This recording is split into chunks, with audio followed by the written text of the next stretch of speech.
I was without a drummer and a keyboard player, so I was like, I have to do something. I have to find some people who are really, really special. They have to be really, really good musicians. Now I knew Jörg Michael back from '92 already, when I was mixing one of the tours of his previous bands. He was playing in a band called Headhunter. So I was their sound guy with other two bands that were on this tour, and I got to know his style and what an excellent showman he was, and still is, probably. So he was the first one who I really called, and I was like, "How I remember me," and stuff. And he was like, at that time he was playing in Running Wild, so I was like a little hesitating, like, well, it's a big band in Germany, not much elsewhere, but in Germany, huge. So I was telling him, I'm looking for somebody like you, because I know you're playing, so I know what you can do.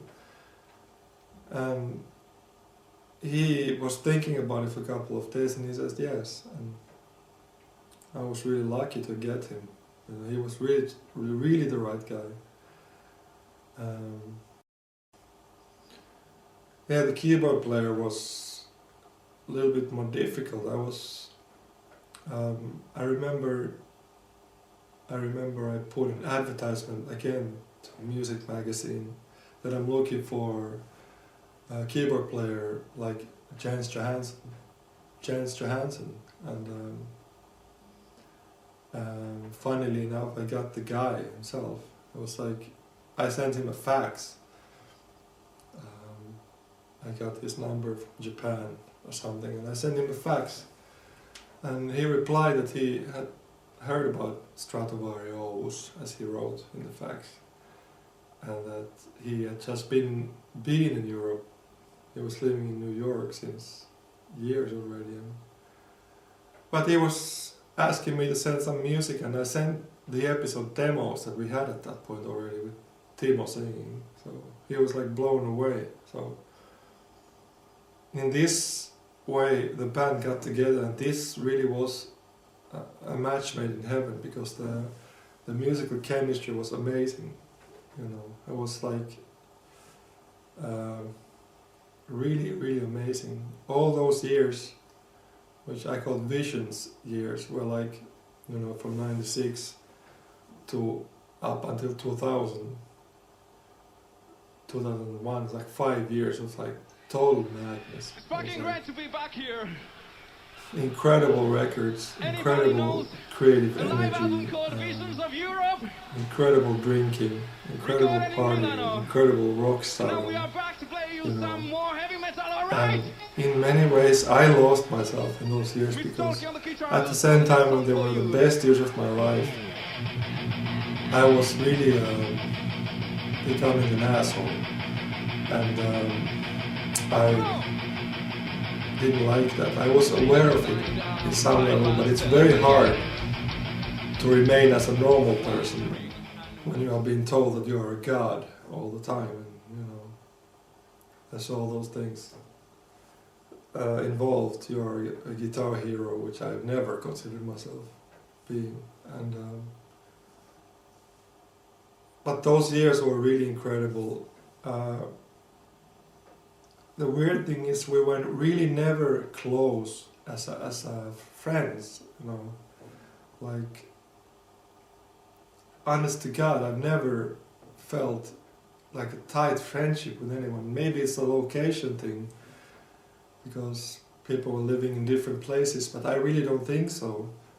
Now that I look at my new band, Revolution Renaissance, everybody lives even further, and we got this great brotherhood chemistry. With Timo Tolkki, it was, we were living very close, but we never saw each other. So it was like a work relationship very much. It wasn't like a hostile, but there was certain vibes, because I was really strict in controlling the musical direction, and I saw the band still my vision you know, and everybody accepted this. It was a decision of everybody. It wasn't something I said to them, you know, like it has to be like this. We agreed that it's my band, and of course I think I've always thought that without this lineup it would not be possible to achieve the success we did.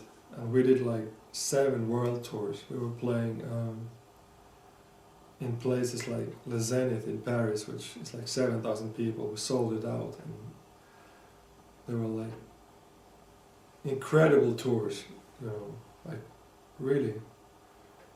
And Stratovarius became like one of the flagships of the power metal scene at that point, which resulted in a flurry of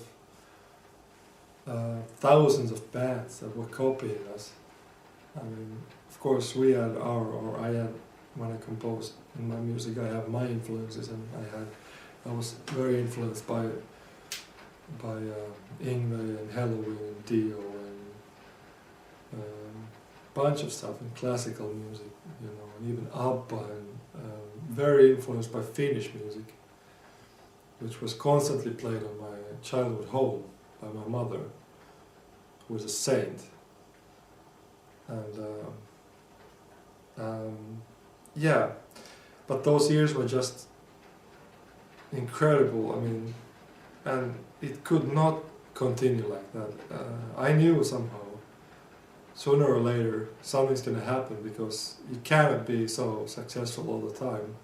You just go up all the time. Every record was more successful. Every tour was bigger and longer. We peaked at the Elements 1, where we played in Le Zénith for 7,000 people. We had projection screens and huge pyros and really big production. Everything was a massive tour. And after that, like, everybody got kind of burnt out. It's like, what now? Like, what are we going to do next? Like, rise and fall of the Roman Empire. Like, what's the next thing?